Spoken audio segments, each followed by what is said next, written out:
नमस्कार, सवाल इंडिया में आपका बहुत बहुत स्वागत है। मेरा नाम है अंकित त्यागी और इस वक्त आप एनडीटीवी के साथ हैं। शुरुआत करते हैं एक ऐसी विमान से जो अपने गंतव्य तक नहीं पहुंच पाया और उसको वापस लौटना पड़ा। जी हाँ, हम उसी विमान की बात कर रहे हैं जो फ्रांस में 4 दिन 300 से ऊपर भारतीयों को लेकर एक एयरपोर्ट पर रुका रहा। वहां पर मानव तस्करी का शक था। अब मानव तस्करी के शक में फ्रांस में रोका गया जो विमान है मुंबई वापस लौटा है। इस विमान में 303 भारतीय यात्री सवार हैं। अधिकांश यात्री लौट आए हैं। विमान को शुक्रवार को फ्रांस के वेंट्री एयरपोर्ट पर रोक लिया गया था और बीते 4 दिनों में विमान वहीं पर रहा।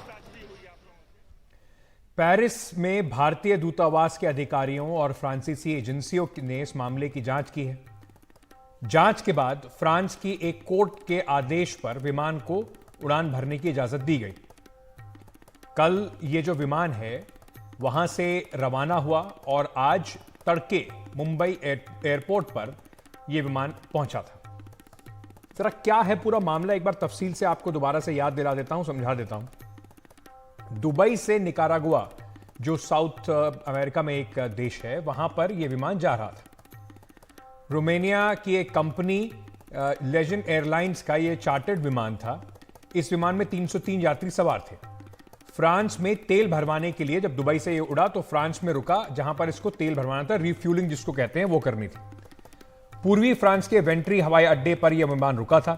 फ्रांस को मानव तस्करी का एक गुमनाम सूचना मिली, एक टिप ऑफ मिला और फ्रांस ने मानव तस्करी के शक में इस विमान को वहां पर माफ कीजिएगा, रोक लिया। अब अवैध ढंग से अमेरिका में घुसने की कोशिश का आरोप लगाया जा रहा था। मतलब यह कहा जा रहा था कि ये सो डंकी रूट कहा जाता है कि दुबई के रास्ते निकारागुआ पहुंचेंगे, लोगों को वहां छोड़ दिया जाएगा और फिर वो अलग अलग रास्तों से होते हुए अमेरिका पहुंचेंगे, ऐसा इस पर आरोप लगाया जा रहा था। 4 दिन तक फ्रांस की हिरासत में लोग रहे। भारत में काउंसलर एक्सेस जो है वो उसको दिया गया। 4 न्यायाधीशों ने इस विमान के यात्रियों से पूछताछ की। 2 नाबालिग सहित 27 लोगों को फ्रांस में शरण का उन्होंने आवेदन दिया है। 27 लोगों को फ्रांस में रुकने की अनुमति मिली। 276 यात्रियों वाला ये प्लेन एयरबस A340 आज मुंबई वापस लौट आया। ये जो रास्ता है निकारागुआ वाला, ये कुख्यात रास्ता है मानव तस्करी का अमेरिका पहुंचने के लिए। लैटिन अमेरिकी देश निकारागुआ में अमेरिका की सीमा जो है, शुल्क और सीमा गश्ती जो वहां पे जो आंकड़े उन्होंने जारी किए हैं, उन्होंने बताया है कि 2023 में 96,917 भारतीयों ने अवैध तरीके से वहां पर घुसने की कोशिश की। पिछले साल के मुकाबले 51.61% ज्यादा भारतीय जो हैं वो वहां पर घुसने की कोशिश कर रहे हैं अवैध तरीके से। 41,770 भारतीयों ने मेक्सिको की सीमा से घुसपैठ की कोशिश की। निकारागुआ में डंकी फ्लाइट्स के जरिए आना जाना वहां पे आसान है और ये रूट काफी इस्तेमाल किया जाता है।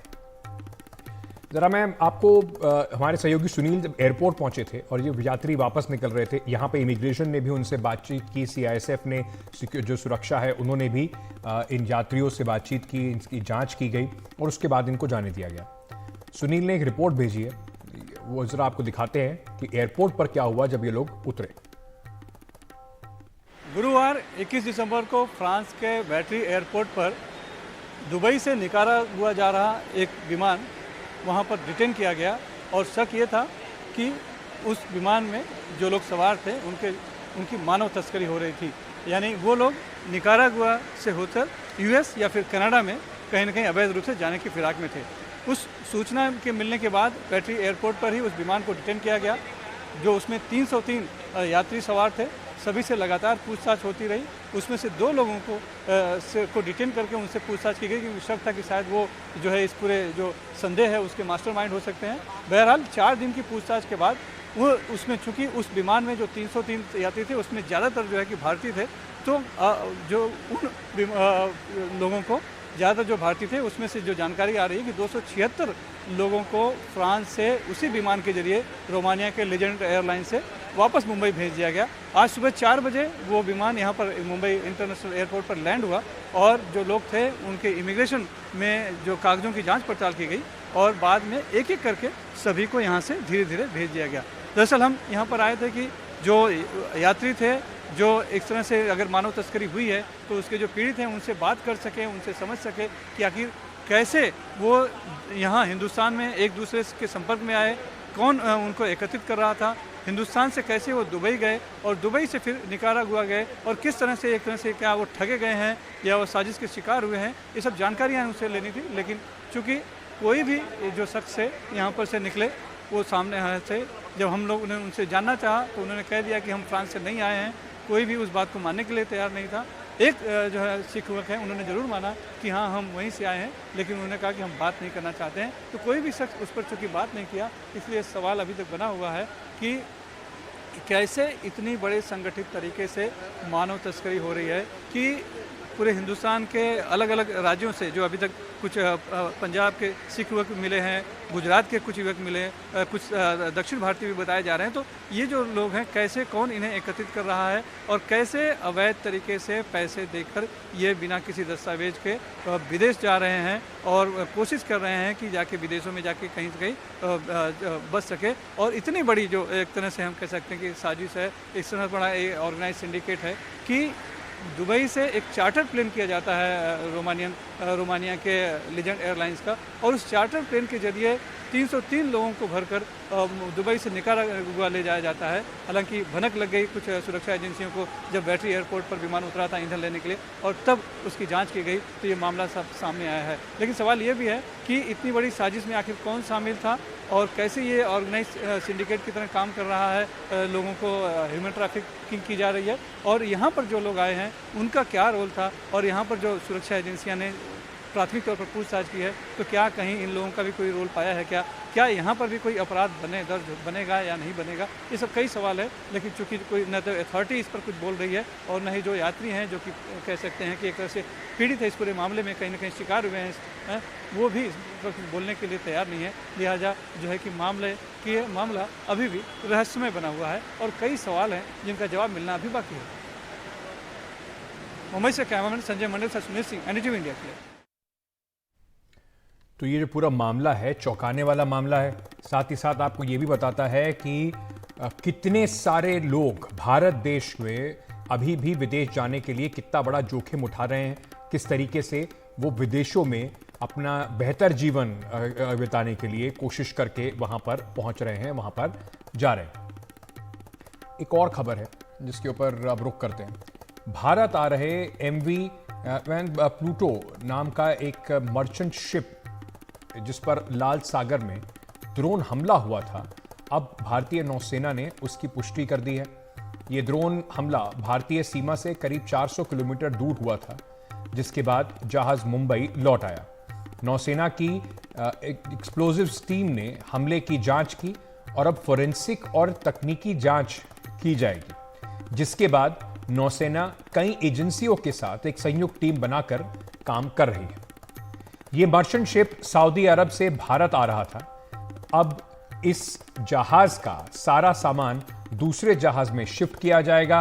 इस जहाज में 21 भारतीय और एक वियतनाम का नागरिक, जो उसका पूरा क्रू था, वो सवार थे। इस मामले में के अलावा भी अरब सागर में हाल ही के दिनों में कई मर्चेंट शिप जो हैं उन पर हमला हुआ है। इन हमलों में के पीछे जो हुती विद्रोही हैं जिन्होंने इजराइल के खिलाफ जंग छेड़ी है और कहा है कि हम इस तरीके के हमले करते रहेंगे, उनका हाथ होने का शक जो है वो जताया जा रहा है। हमलों में अमेरिका ने ईरान पर भी आरोप लगाया है कि उसने उसकी शय पर हुती विद्रोही लगातार जो लाल सागर है वहां पर हमले कर रहे हैं। हालांकि ईरान ने इस मामले को अभी तक खारिज कर दिया है। हमारे सहयोगी राजीव रंजन इस पर और जानकारी दे रहे हैं, चलिए सीधे उनके पास चलते हैं।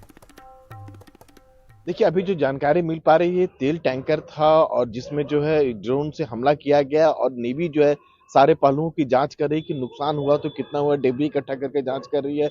और एक ज्वाइंट टीम बनाई गई है जिसमें जो सारी जांच एजेंसियां हैं, चाहे NIA की बात करें, कोस्ट गार्ड की बात करें, नेवी की बात करें, सबकी एक्सपर्टीज लेके बाकायदा जांच किया जा रहा है। और इससे भी बड़ी बात आपको बता दें कि अरब सागर में जो जहाजों का मूवमेंट हो रहा है और जिस तरह से जो निशाना बनाया जा रहा है उनको, हुती विद्रोही या बाकी जो लोग भी उस तरह है उनके से बचाव के लिए जो भारतीय नौसेना ने अपने 3 युद्धपोत को जो है तैनात कर दिए हैं, जो अलग-अलग लोकेशन पर रहेंगे। और इसके अलावा जो P-8I जो निगरानी विमान है, उसको भी तैनात किया गया सर्विलांस के लिए।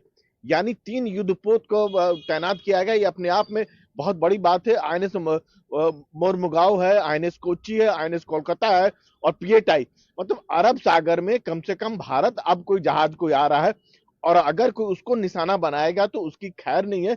कम से कम नौसेना जो है इस चीज को जता रही है। और ये वजह कि 3 युद्धपोत और एक P-8I का तैनात करना अपने आप में एक बड़ा मैसेज है उन विद्रोहियों के लिए जो भारत आने वाले जहाजों को निशाना बनाने की कोशिश कर रहे हैं। 21 भारतीय हैं और एक वियतनामी है, उनसे पूछताछ की जा रही है, इकट्ठा की जा रही है कि क्या हालात हुआ था, कैसे उन पर संदिग्ध जो है ड्रोन अटैक हुआ था, कितना नुकसान, को डिबरी बेरस जो सारी चीजें हैं उस चीज को लेकर बाकायदा जांच की, फॉरेंसिक जांच की जा रही है, टेक्निकल एनालिसिस किया जा रहा है ताकि हर पहलू की जांच किया जा सके और ये बताया जा सके कि आखिर इसके पीछे किसका हाथ है। इन सारी चीजों की जांच की जा रही है। तो आपने देखा किस तरीके से भारत अब लाल जो सागर है वहाँ पर किस तरीके से कोशिश कर रहा है कि नौसेना कम से कम भारत आने वाले विमानों को सुरक्षा प्रदान कर सके। वहीं आगे बात करते हैं और बात करते हैं कि सीरिया की जो राजधानी है वहाँ पर बाहर दक्षिणी इलाके में इजराइल ने एक बड़ा हमला किया है। ये हमला इजराइल ने सीरिया में ईरान की एक टॉप कमांडर सैयद रजा मौसावी की उसमें मौत हो गई है, उनको निशाना बनाया गया है। ईरान ने इसे हत्या करार दिया है और कहा है कि इसका बदला ज़रूर लिया जाएगा। ये आपको समझ में आएगा कि किस तरीके से जो इस वक्त गाज़ा में इजराइल का युद्ध चल रहा है वो कैसे एक फैलता जा रहा है। सीरिया हो चाहे उसके साथ लेबनान हो, वहाँ पर भी इस तरीके से फैलता जा रहा है और ये एक बड़ा खतरनाक संकेत है। इजराइल ने सीरिया की राजधानी दमिश्क के बाहर इसके दक्षिणी इलाके में एक बड़ा हमला किया है। ईरान के सरकारी टीवी के मुताबिक इस हमले में ईरान रेवोल्यूशनरी गार्ड कोर के एक टॉप कमांडर सैयद राजी मौसावी की मौत हो गई है। हमला सोमवार को किया गया जिसमें मौसावी की मौत हुई है। मौसावी के पास ईरान और सीरिया के बीच सैन्य गठबंधन से जुड़े तालमेल की अहम जिम्मेदारी थी। वे ईरान समर्थित गुटों के उस क्षेत्रीय नेटवर्क का भी अहम हिस्सा थे जिसे एक्सिस ऑफ रेसिस्टेंस के नाम से जाना जाता है और जिसके जरिए ईरान इस पूरे इलाके में अपना प्रभाव जमाता है। ईरान ने मौसावी की मौत को यहूदी ताकतों की तरफ से की गई हत्या करार दिया है और इसका बदला लेने की चेतावनी दी है। इस हमले के साथ इजराइल हमास युद्ध के और फैलने का खतरा जो है वो बढ़ गया है। अगर ये पूरे इलाके में फैला तो स्थिति और ज्यादा बिगड़ेगी। ईरान के समर्थन वाला हिजबुल्लाह जो है वो लेबनान से इजराइल पर हमले कर रहा है। दूसरी तरफ ईरान के ही समर्थन वाले हुती विद्रोही भी जो है वो लाल सागर से गुजरने वाले जहाजों को निशाना बना रहे हैं। इसका माल ढुलाई और तेल ढुलाई पर बुरा असर पड़ रहा है क्योंकि कई कंपनियों ने इस रास्ते से अपने जहाजों की आवाजाही पर रोक लगा दी है। सऊदी अरब से कच्चा तेल लेकर भारत आ रहे जापानी जहाज MV केम प्लूटो पर हुए हमले के पीछे भी अमेरिका ने ईरान का हाथ बताया, लेकिन ईरान के विदेश मंत्रालय ने इस आरोप को बेबुनियाद और झूठा बताया है। इजराइल पर हमास के आतंकवादी हमले के बाद इजराइल जिस तरीके से गाजा पर हमले कर रहा है, ईरान उसका पुरजोर विरोध कर रहा है। उसने धमकी दी है कि अगर हमले बंद नहीं हुए तो युद्ध के नए मोर्चे खुलेंगे। ये धमकी उसने पहले ही दी थी। हालांकि ईरान ने सीधे तौर पर इजराइल या अमेरिका के खिलाफ हमले तो नहीं किए हैं, लेकिन लेबनान से हिजबुल्लाह और यमन से हुती विद्रोही गुट जो कि ईरान के प्रॉक्सीज माने जाते हैं, लगातार उनकी तरफ से जो हमले हैं वो किए जा रहे हैं। और इजराइल ने हिजबुल्लाह के खिलाफ जवाबी जो हमले हैं वो भी किया है। सीरिया के हवाई अड्डों पर भी उसने पहले भी हमले किए हैं ताकि ईरान से हथियार और मदद की जो दूसरी चीजें हैं वहां ना पहुंच पाए। लेकिन दमिश्क के बाहरी इलाके में हमला कर ईरान के टॉप कमांडर को मारने के बाद क्षेत्र में माहौल और ज्यादा बिगड़ने की आशंका है।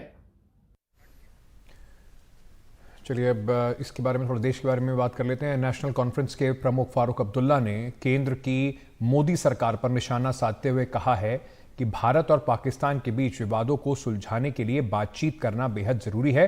फारूक अब्दुल्ला ने कहा कि अगर भारत और पाकिस्तान के बीच वार्ता नहीं हुई तो इसका परिणाम गाजा और फिलिस्तीन जैसा होगा। उन्होंने पूर्व प्रधानमंत्री अटल बिहारी वाजपेयी के बयान का हवाला देते हुए कहा कि भारत और पाकिस्तान के रिश्तों को लेकर ये भी कहा कि हम अपने दोस्तों को तो बदल सकते हैं लेकिन पड़ोसी को नहीं। फारूक अब्दुल्ला ने कहा कि भारत में प्रधानमंत्री नरेंद्र मोदी ने यह भी कहा था कि युद्ध अब कोई विकल्प नहीं है और मामलों को बातचीत के जरिए ही हल किया जाना चाहिए। आपको बता दें कि भारत की अभी की ये बिल्कुल स्थिति रही है कि अगर आतंकवाद जब तक बंद नहीं होगा तब तक पाकिस्तान के साथ बातचीत नहीं होगी। इसको लेकर बीजेपी हमेशा कश्मीर की जो पार्टी हैं, चाहे वो पीडीपी हो चाहे ये नेशनल कॉन्फ्रेंस हो, उनके ऊपर हमलावर रहती है। फारूक अब्दुल्ला ने क्या कहा, जरा आपको पूरा सुनवाते हैं। बयान प्रधानमंत्री का कि war is not an option now, आप बातचीत से मसले हल करने। कहाँ है वो बातचीत? आज इमरान खान छोड़ दीजिए, आज नवाज शरीफ वहां के वजीर आजम बनने वाले हैं। वो चिल्ला चिल्ला के कहते हैं हम बात करेंगे। क्या वजह है कि हम बातचीत के लिए तैयार नहीं है? अगर बातचीत से हमने ये सुलझाया नहीं तो माफी चाहता हूं आपसे कहने का, हमारा भी वही हाल होगा जो आज गाजा का और पैलेस्टीनियन का हो रहा है। हमारे सहयोगी नज़ीर मसूदी इस वक्त हमारे साथ जुड़ रहे हैं और इस पर ज़्यादा जानकारी दे रहे हैं कि किस तरीके से इस बयान को देखा जा रहा है और कश्मीर में, वैली में इसका राजनीतिक असर क्या हो रहा है। दरअसल फारूक अब्दुल्ला एक निराशाजनक स्थिति की बात कर रहा है, जहां कश्मीर में हम देख रहे हैं कि कभी सूरत हाल 2 कदम आगे बढ़ती है और फिर 4 कदम पीछे जाती है। जैसे हम देख रहे हैं पूंछ राजौरी में दिन दिन अटैक हो रहे हैं, अब सिविलियन भी मर रहे हैं। इसके साथ ही फौज कहीं एक उपाय ले रहे हैं कि इस तरह हालात पे काबू पाया जाए। तो कुल मिला के फारूक अब्दुल्ला का एक बयान ये था कि अगर बातचीत भारत और पाकिस्तान में नहीं होगी तो गाजा जैसे सूरत हाल होगी, बम होंगे। तो शायद लफ्ज़ों का सही इस्तेमाल नहीं है, लेकिन हर एक पॉलिटिकल पार्टी यहाँ यही बात हमेशा कहती है कि भारत और पाकिस्तान के दरमियान बातचीत होनी चाहिए। जंग और हिंसा से कोई मसला हल नहीं होगा। लेकिन बीजेपी ने बहुत ही स्ट्रांगली इस पर रिएक्ट किया है, कहा कि फारूक अब्दुल्ला जो बात कर रहा है वो सही नहीं है। जो ये हुकूमत जो है वो कभी भी पाकिस्तान के साथ इस तरह बात नहीं करेगी। नरेंद्र मोदी कश्मीर का ख्याल ज़्यादा रखते हैं, लेकिन फारूक अब्दुल्ला ने कहा 2 चीज़ें उसने की। एक कहा कि प्राइम मिनिस्टर नरेंद्र मोदी ने खुद कहा कि ये आज दौर नहीं है जंगों का, और दूसरी बात कही जो अटल बिहारी वाजपेयी ने कहा कि आप दोस्त तो बदल सकते हैं लेकिन पड़ोसी कभी नहीं बदल सकते। और ये भी कहा कि अब नवाज शरीफ जो पाकिस्तान में फरवरी में इलेक्शन होने वाले हैं, फारूक अब्दुल्ला के मुताबिक नवाज शरीफ वहाँ प्राइम मिनिस्टर बनेगा और वो हमेशा वकालत करता है भारत के साथ बातचीत करने की। अब भारत को कोई आपत्ति नहीं होनी चाहिए पाकिस्तान के साथ बात करने में, और अगर अब बात नहीं होगी तो गाजा जैसे सूरत हाल बन जाएगी। तो एक तरह का विवाद बना है फारूक अब्दुल्ला की इस बात पे, लेकिन ये पहली दफ़ा नहीं है कि फारूक अब्दुल्ला या कश्मीर के जितने भी पॉलिटिकल लीडर्स हैं वो पाकिस्तान के साथ बात करने की वकालत कर रहे हैं।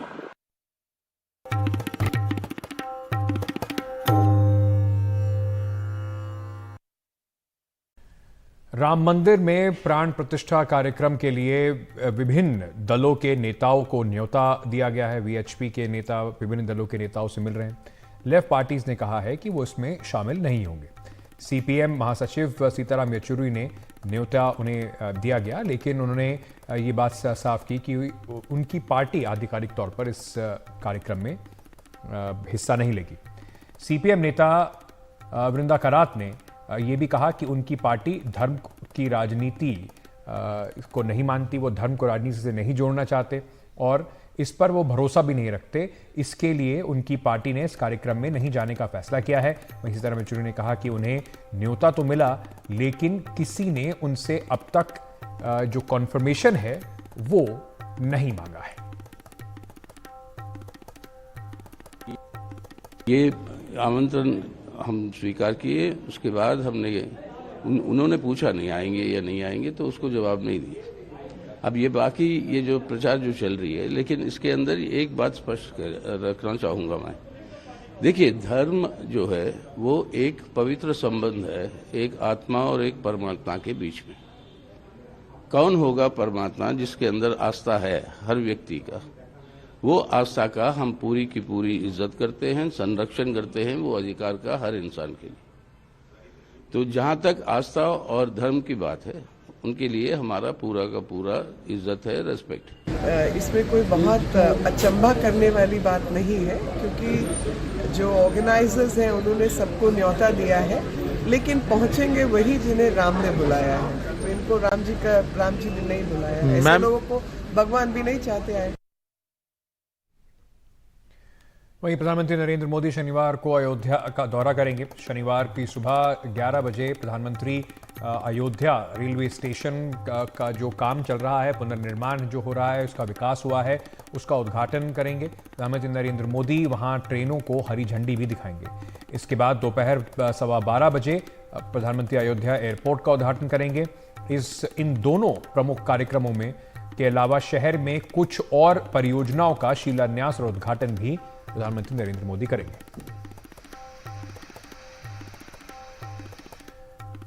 वहीं भारत मंडपम में आज आयोजित हुए वीर बाल दिवस कार्यक्रम में प्रधानमंत्री नरेंद्र मोदी शामिल हुए। इस दौरान उन्होंने संबोधन करते हुए कहा कि देश की सबसे बड़ी समस्या ड्रग्स की है। उन्होंने देश को आज वीर साहिबजादों की याद कर रहा है। वीर बाल दिवस शौर्य की याद दिलाता है जब अन्याय और अत्याचार का दौर था।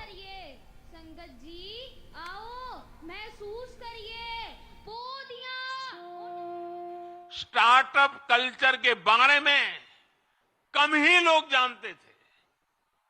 आज भारत में 1.25 लाख नए स्टार्टअप्स हैं। इन स्टार्टअप्स में युवाओं के सपने हैं, इनोवेशन है, कुछ कर गुजरने का प्रयास है। हमें देश को बेहतर बनाने के लिए जीना है। हमें इस महान राष्ट्र की संतान के रूप में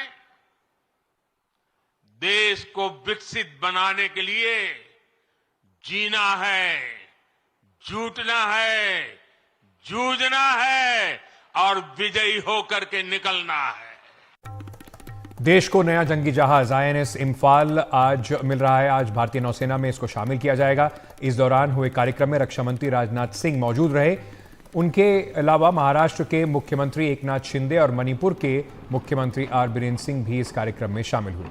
इम्फाल पहला युद्धपोत है जिसका नाम उत्तर पूर्व के एक शहर के नाम पर रखा गया है। इसे पश्चिमी नौसेना कमान को सौंपा जाएगा, यानी कि ये अरब सागर में दुश्मनों से लोहा लेगा।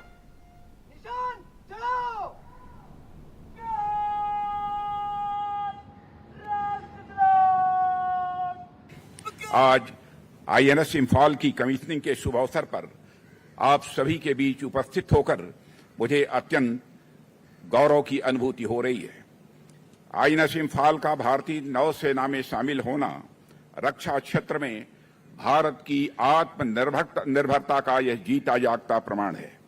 यह राष्ट्रीय सुरक्षा के प्रति MDL एवं नेवी की कमिटमेंट और इसके निर्माण में शामिल सभी स्टेक होल्डर्स की कठिन मेहनत, लगन और समर्पण को भी दर्शाता है। INS इम्फाल की कमीशनिंग भारत की नौसैनिक शक्ति को और मजबूती प्रदान करेगा, ऐसा मेरा पक्का विश्वास है।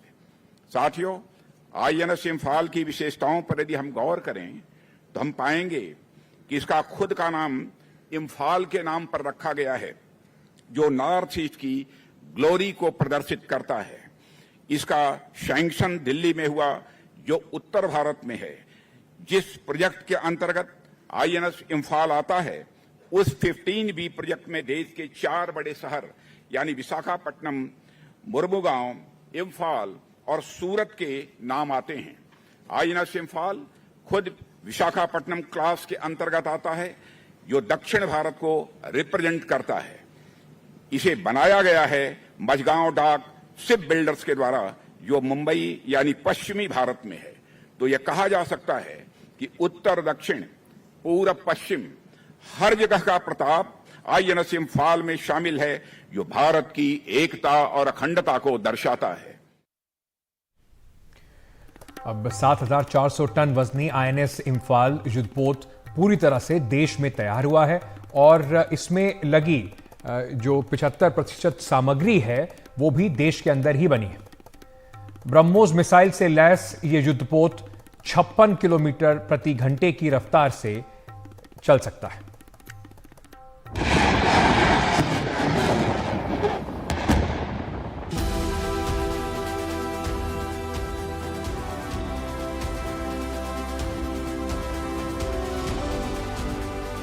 भारतीय नौसेना में एक और ताकतवर, आधुनिक और खतरनाक स्टेल्थ डिस्ट्रॉयर यानी कि विनाशक युद्धपोत शामिल हो चुका है।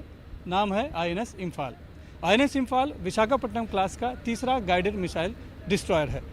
इसके भारतीय नौसेना बेड़े में शामिल होने से नौसेना की ताकत कई गुना बढ़ गई है। ये पहला जंगी जहाज है जिसका नाम उत्तर पूर्व के किसी शहर के नाम पर रखा गया है। ये नाम द्वितीय विश्व युद्ध के दौरान हुई इम्फाल की लड़ाई के शहीदों की याद में रखा गया है। मझगांव डॉकयार्ड में बना ये आईएनएस इम्फाल विनाशक युद्धपोत 75% स्वदेशी है। इसकी लंबाई 164 मीटर है। इस पर 300 नौसैनिक सवार रह सकते हैं। इसकी जो गति है, रफ्तार है, वो 55 किलोमीटर प्रति घंटा है और 42 दिनों तक ये लगातार समंदर में रह सकता है। और इस पर 2 हेलीपैड भी है, यानी कि 2 हेलीकॉप्टर इस पर हमेशा तैनात रहेंगे। किसी भी युद्धपोत की असली ताकत उस पर लगे हथियार होते हैं। ब्रह्मोस और बराक मिसाइल से लैस आईएनएस इम्फाल हर तरह के युद्ध में दुश्मन का मुकाबला करने में सक्षम है। ये ब्रह्मोस मिसाइल है जिसके ट्रायल्स हमने पिछले महीने 21 नवंबर 23 को लिए गए थे और सक्सेसफुल ट्रायल प्रूव करे थे एट एक्सटेंडेड रेंजेस। एंड जैसे आप देख सकते हो 8 और 8 16 मिसाइल कैरी कर सकते हैं हम।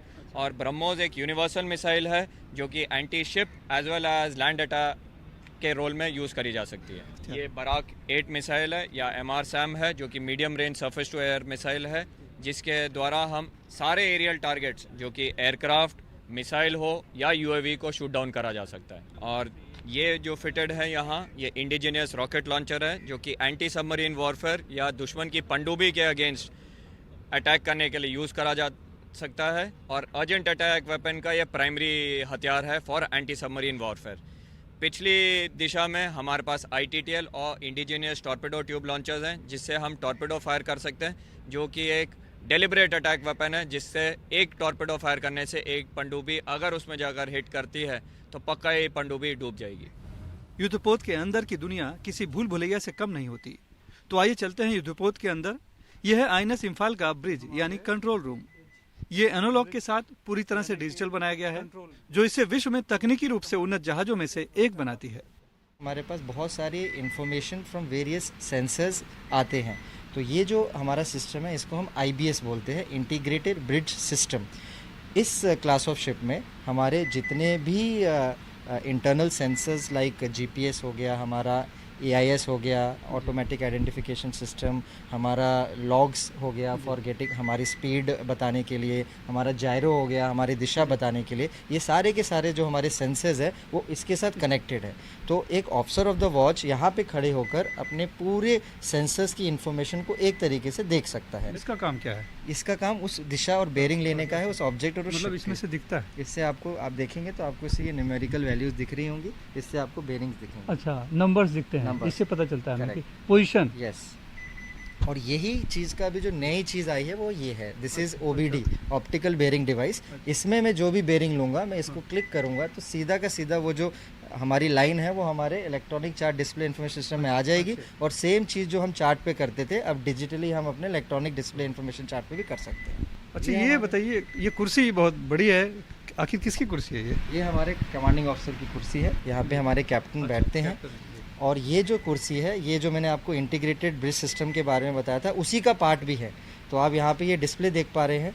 ये जितनी इन्फॉर्मेशन जो एक ऑफिसर ऑफ द वॉच को उन डिस्प्ले से मिलती है वो सारी इन्फॉर्मेशन कैप्टन को यहाँ बैठे बैठे इस डिस्प्ले में मिल जाती है। अच्छा। जिसको हम MFD कहते हैं, मल्टी फंक्शनल डिस्प्ले। तो कमांडिंग ऑफिसर यहाँ बैठे बैठे बाहर भी देख रहे हैं और साथ ही साथ हमारे सारे के सारे सेंसस की इन्फॉर्मेशन को भी यहाँ देख रहे हैं और डिसीजन दे रहे हैं ऑफिसर ऑफ द वॉच को, जो फिर वो उसको एग्जीक्यूट कर रहे हैं। आईएनएस इम्फाल भारतीय नौसेना का पहला युद्धपोत है जिसके डिजाइन में ही महिला सैनिकों और अफसरों के रहने की अलग से सुविधा प्रदान की गई है।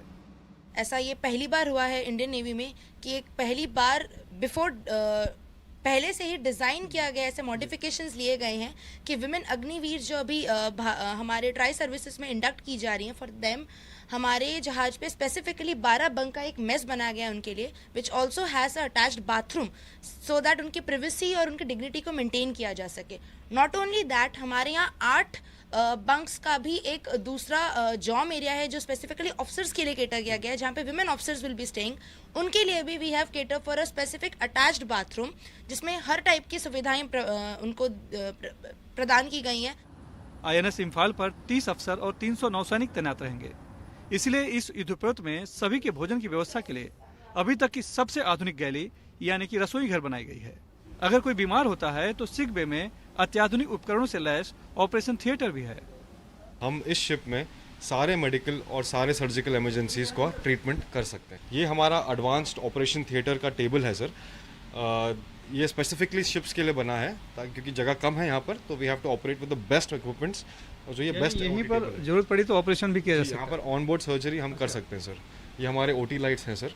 और जो हमने अभी रिसेंटली इंटीग्रेट किया है इंडियन नेवी में, वो है टेलीमेडिसिन का फैसिलिटी सर, जिससे हम अगर समुद्र में भी रहें तो हमारे जो अस्पताल है वहाँ से हम सैटेलाइट लिंक के थ्रू उनका ओपिनियन ले सकते हैं, जो सुपर स्पेशलिस्ट डॉक्टर्स वहाँ बैठे हैं।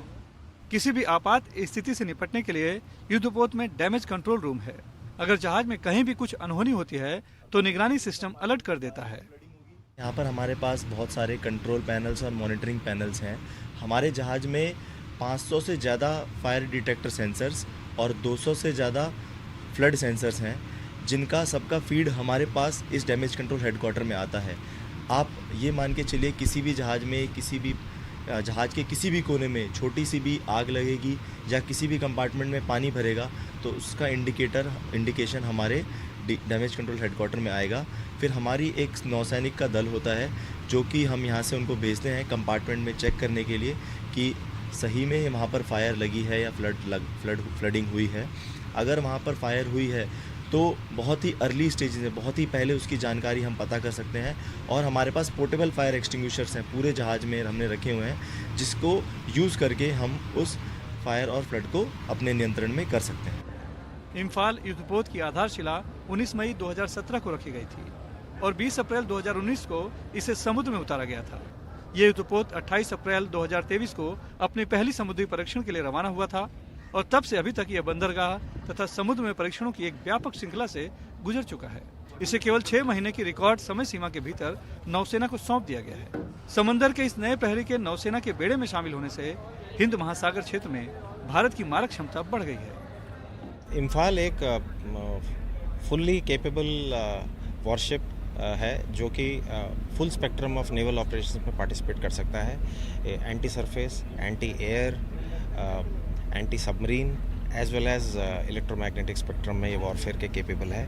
और इस जहाज़ में काफ़ी मॉडर्न वेपन्स एंड सिस्टम्स हैं। 75% इंडिजिनस है, जो हमारे लिए काफ़ी गौरव की बात है। विनाशक युद्धपोत INS इम्फाल आत्मनिर्भर भारत, आधुनिकता और ताकत की एक बेजोड़ संगम है और इसके भारतीय नौसेना के बेड़े में शामिल होने के बाद भारतीय नौसेना की ताकत कई गुना बढ़ गई है और हर तरह के मॉडर्न वॉरफेयर की चुनौतियों का सामना करने के लिए भारत तैयार है। और जैसा कि घोषवाक्य है INS इम्फाल का, सदैव तत्पर, तो ये अब तैयार भी है और तत्पर भी। मुंबई से कैमरामैन प्रवीण रोय, सुनील सिंह, NDTV इंडिया के लिए। मध्य प्रदेश के श्योपुर में कूनो नेशनल पार्क से राजस्थान की सीमा में घुसे चीते अग्नि को वापस लाया गया है। ये चीता राजस्थान के जवारा ज़िले में केलवाड़ा इलाके में देखा गया था।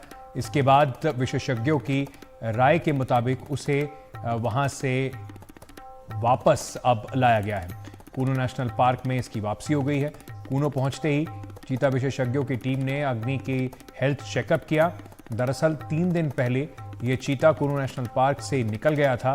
अग्नि को 17 दिसंबर को उसके भाई वायु के साथ कूनो नेशनल पार्क के एक बड़े बाड़े में कैद से खुले जंगल में छोड़ा गया था।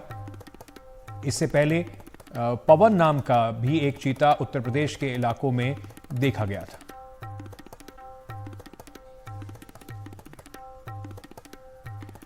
चलिए आपको एक और खबर बताते हैं। उत्तर प्रदेश के पीलीभीत में कल देर रात जंगल से निकलकर एक बाघ एक गांव में पहुंच गया और उसके कारण वहां दहशत हो गई।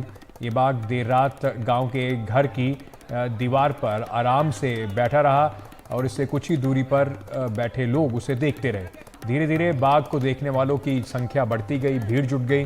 ये मामला जो कलीनगर इलाका है वहाँ का है और सूचना मिलने के बाद वन विभाग की टीम वहाँ पहुँची और खासी मशक्क़त के बाद बाघ को वन विभाग की टीम ने अपने कब्जे में लिया और उसके बाद बाघ को वापस ले जाया गया।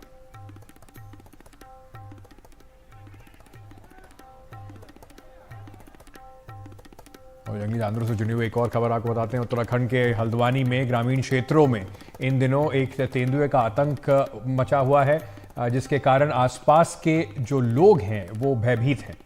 सोमवार को शाम इस तेंदुए ने रामपुर रोड के इलाहरीपुर जंग में एक जगन सिंह गांव की तरफ एक व्यक्ति के ऊपर हमला कर दिया, लेकिन व्यक्ति बाल बाल बच गया। आपको दिखाते हैं कि हरिपुर जगन गांव में ये जो वीडियो सामने आया है उसके बाद लोगों में दहशत का माहौल है।